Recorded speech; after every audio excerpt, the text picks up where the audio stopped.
Hello, today I'm going to talk about the need to develop our mind and brain.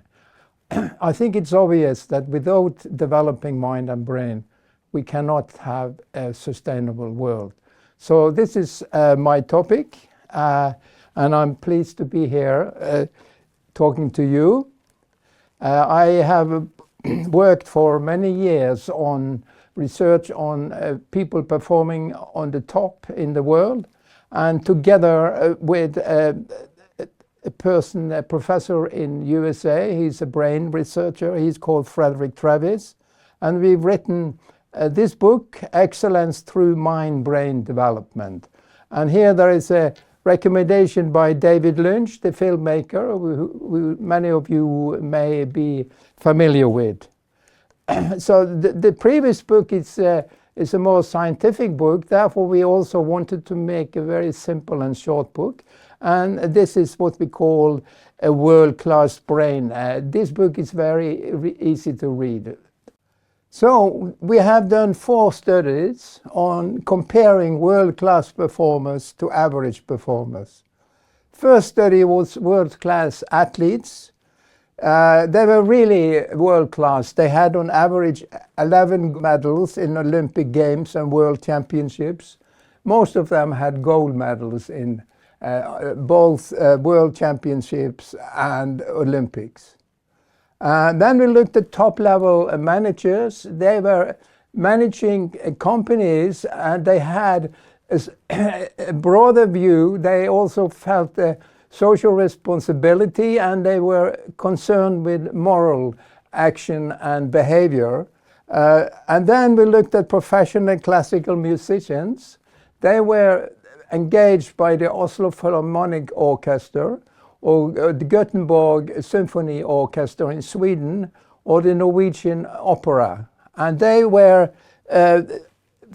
fully employed, so they were professional classical musicians. And then we looked at world professionals from 20 countries around the world. These were managers or entrepreneurs or government leaders. And in each case, we compared to average performing individuals in the same profession who were not engaged full-time in this activity, but were very active in the different activities. So what we found, we were looking at the mind and brain development.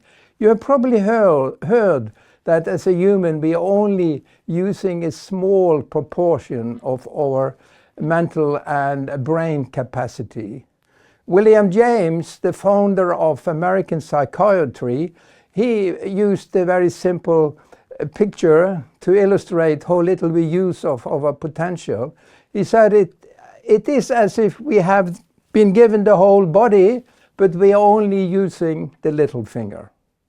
So what we did then, when we looked at these world-class performers, we found that they had utilized or engaged more of the potential that we all have.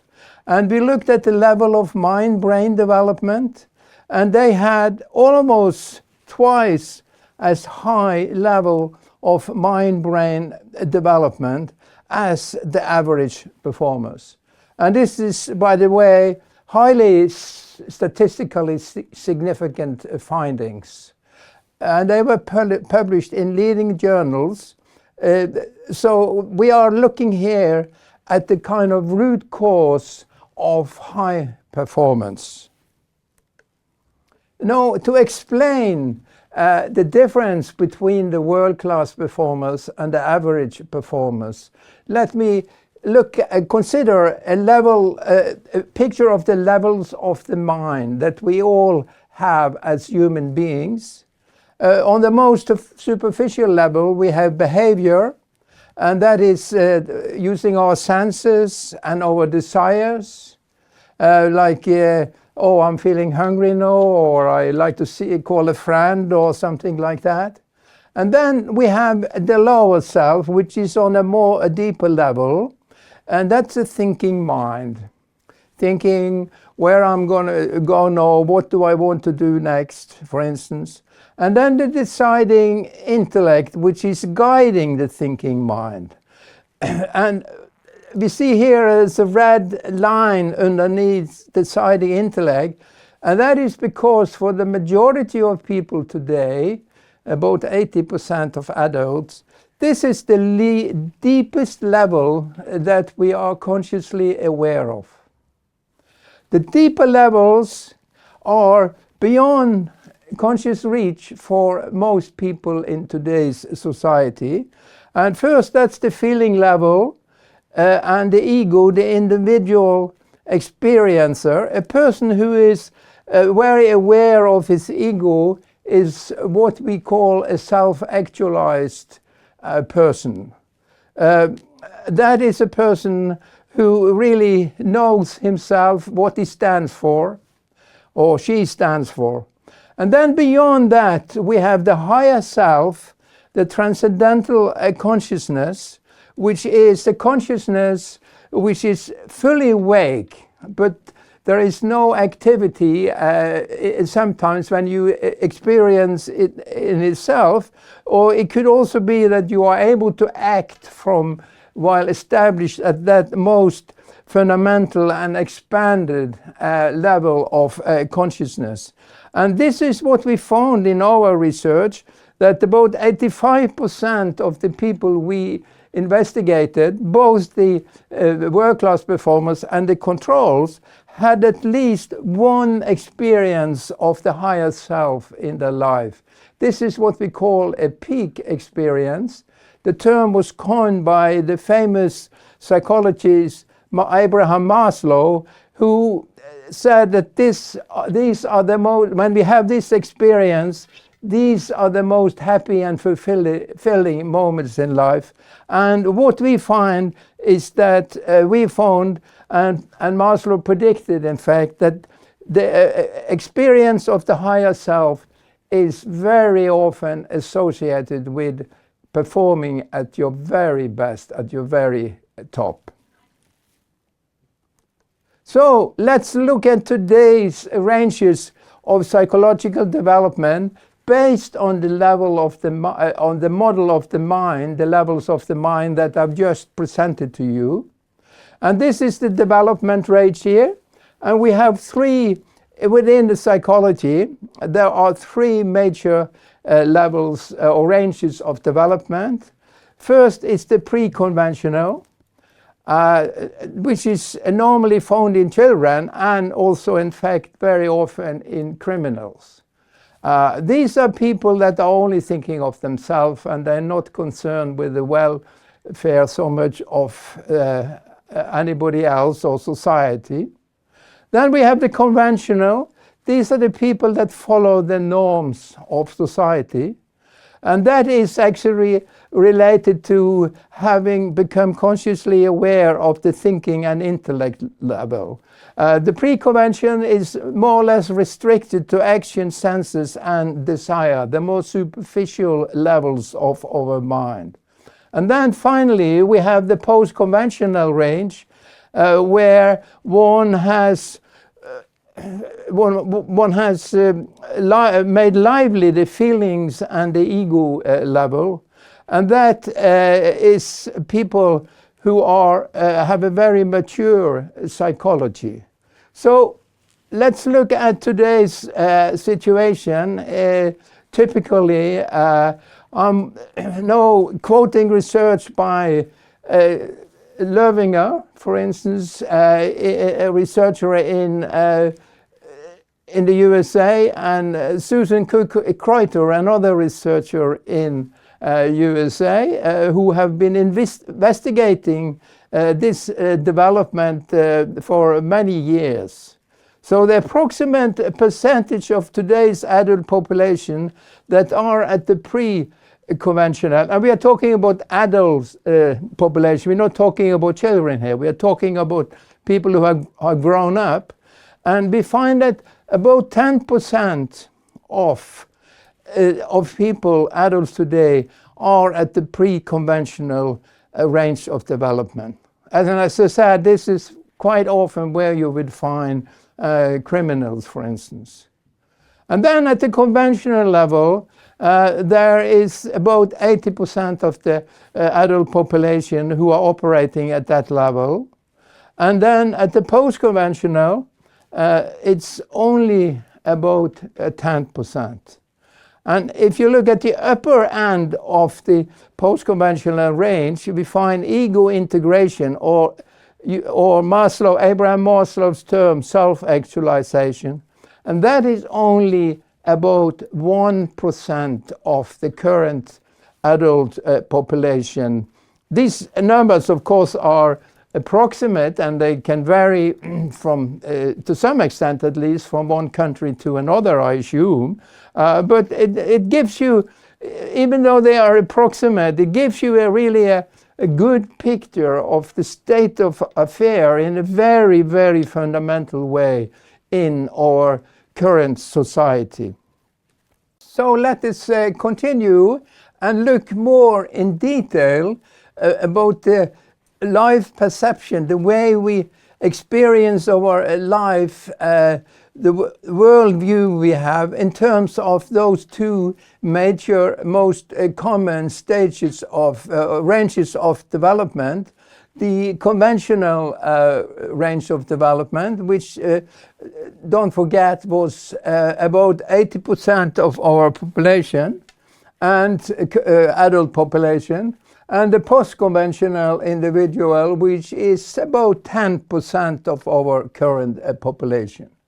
So the conventional individual, he is in general path following.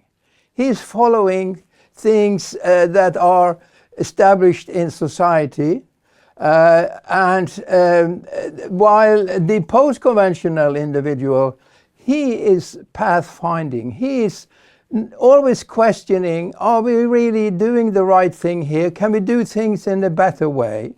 Of course, there is, even in our society, quite a lot of pathfinding. We have a lot of entrepreneurs, but we could have many more, and we should really be looking now at fundamental improvements, for instance, in education. I will be talking more about that later. So then the next item, dependence. Dependence people, they are more dependent on others. They want the advice of the teacher or the neighbor, or whereas the post-conventional individual, he has greater autonomy and he relies more on himself for making decisions. What is right and what is wrong, what is good and what is not so good. And then the conventional, he is characterized by a lot of mistrust. He doesn't trust his neighbor. For instance, it has been said that in Norway, 70% of people trust the government. And if you go to USA, I've heard that it's 30%. And of course, that is not very ideal. We can all understand that.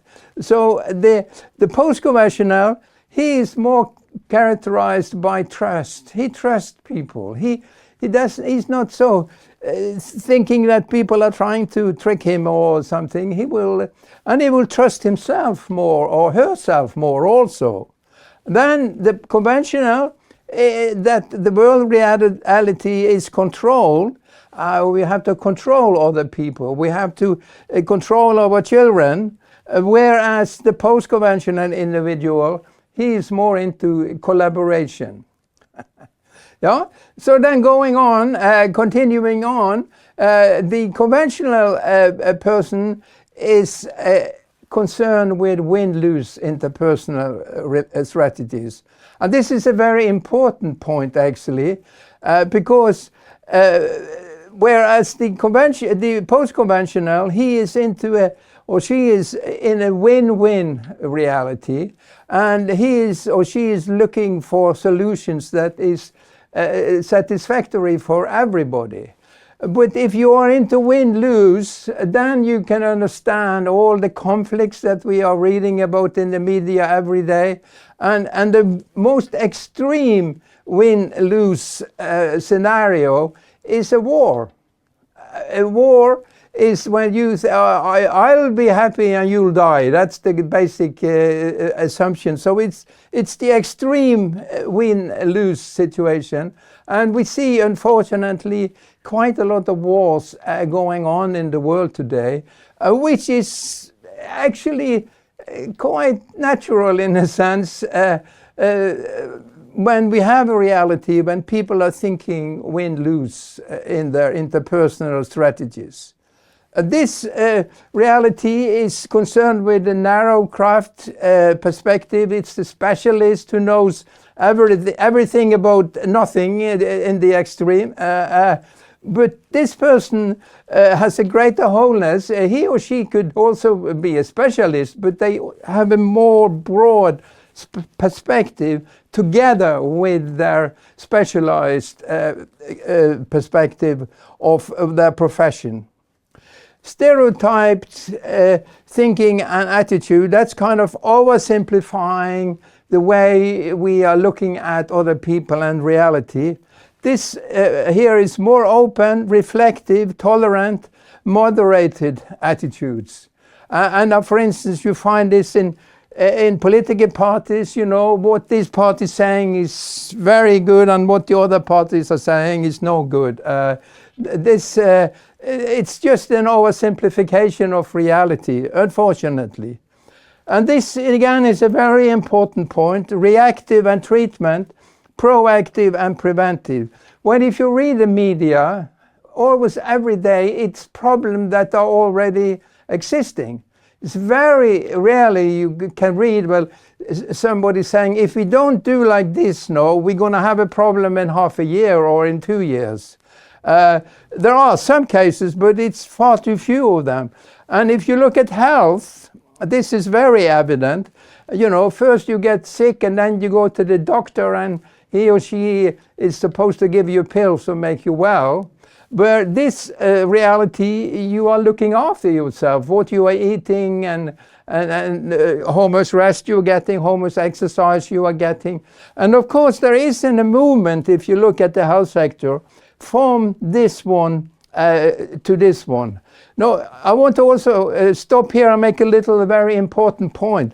This reality is only limited to that reality, whereas this one is primarily post-conventional, but they can also be conventional if that's the situation requires it. So if your house is on fire, you know, you can't sit down and contemplate how you should try and prevent it. You just have to act very quickly to put out the fire. So the point is that this side has a much broader repertoire for behaving than this one. Okay, and then a short-term perspective, a long-term perspective. Well, many things, as I said, the news, it's short-term problems that are being considered all the time. It would be very beneficial if you could have more long-term perspective. Ambivalence to feedback, embracing feedback. These people love to hear if you have some opinions, if they can learn something new.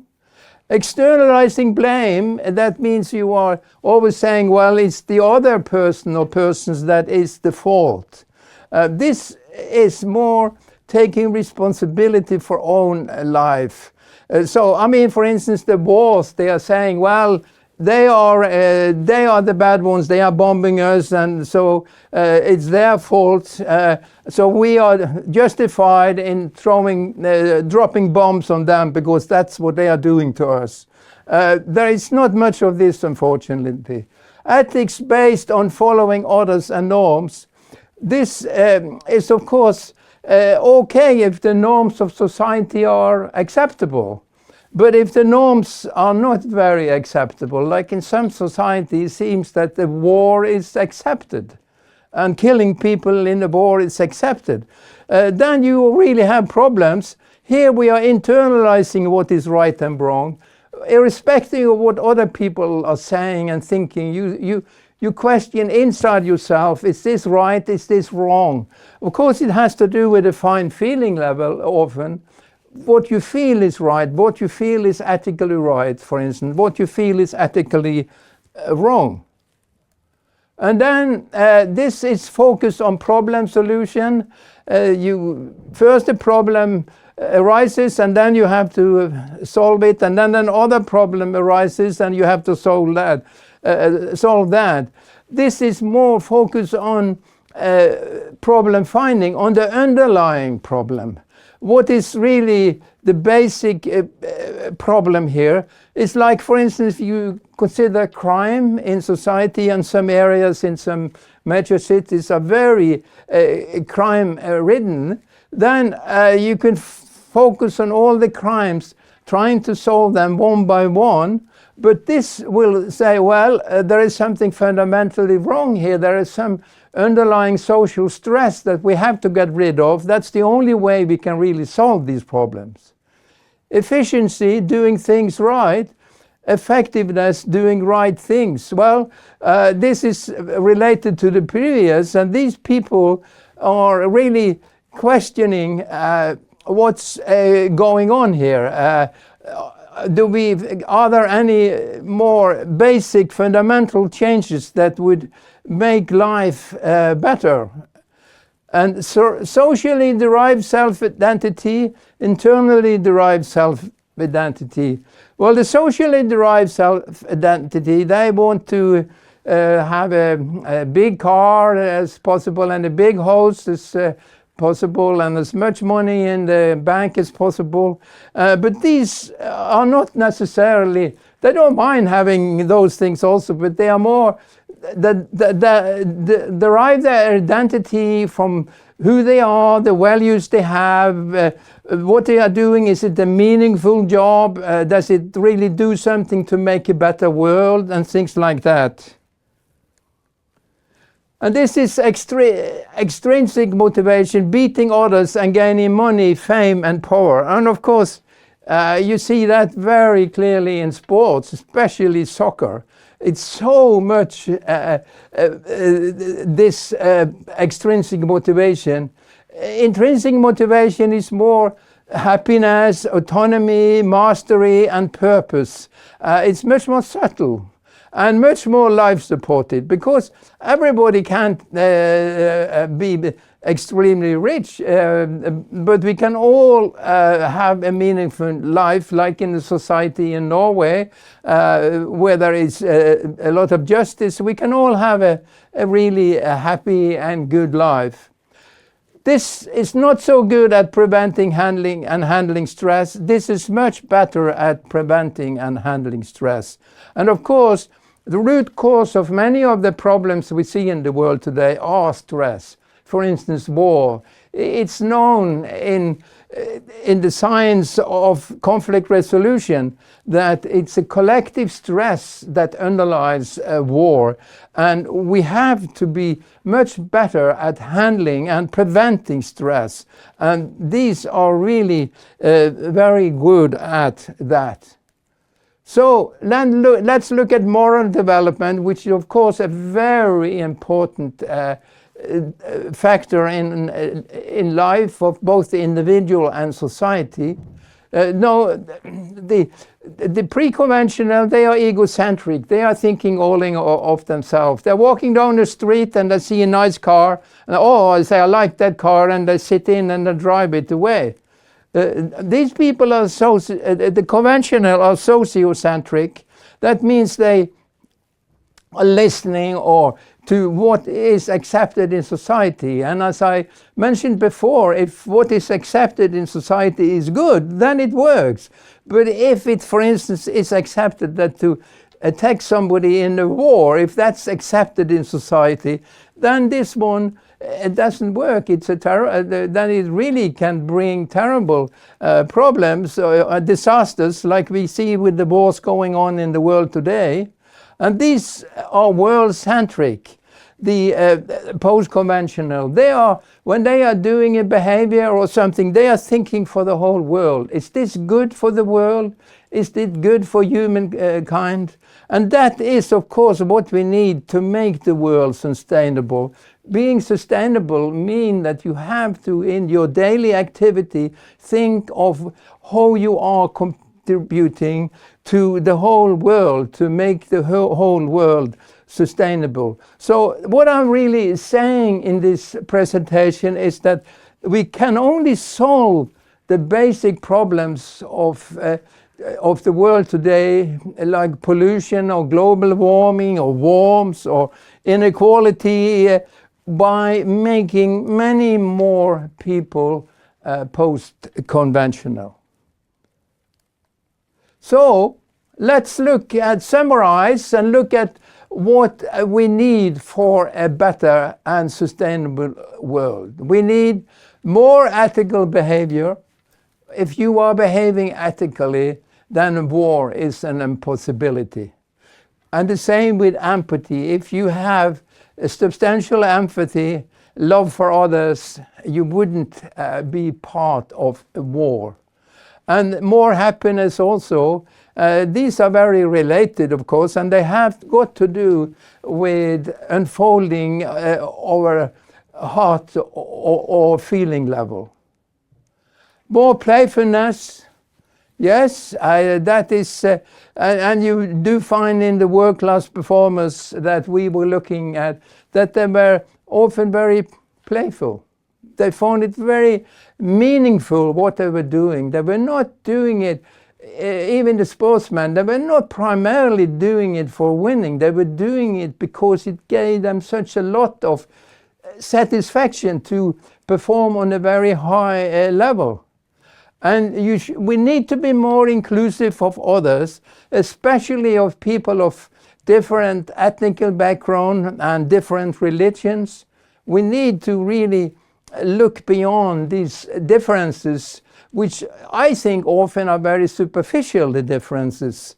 And we need to, for instance, in religion, we need to look primarily on the similarities between religions, not primarily on the difference. Win-win interpersonal strategies, of course, that is the only possibility for creating a better world. And more prevention and proaction, I think most of what's going on or going wrong can be prevented. And then, these qualities are only possible through higher mind-brain development.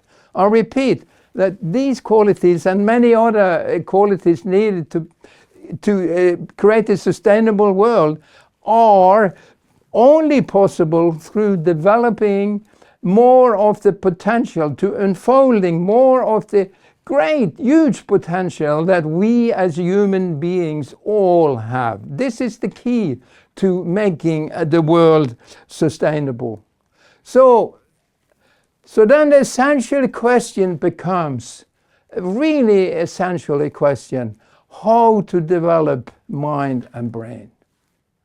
So unfortunately, today's system of education is not satisfactory in developing mind and brain. What happens is that during childhood and youth, mind-brain development takes place due to natural maturation. This is programmed into our genes. But it is much less than what it could be. And then even more dramatic, when we pass about 17 to 20 years old, for most people, this development of mind and brain stops and remains at that stage for the rest of your life. And that's the case irrespective of whether you take higher education or not. So this is really a very alarming situation, that the absolutely necessary ingredient in life to develop mind and brain of the human it is not satisfactorily taken care of by the present system of education.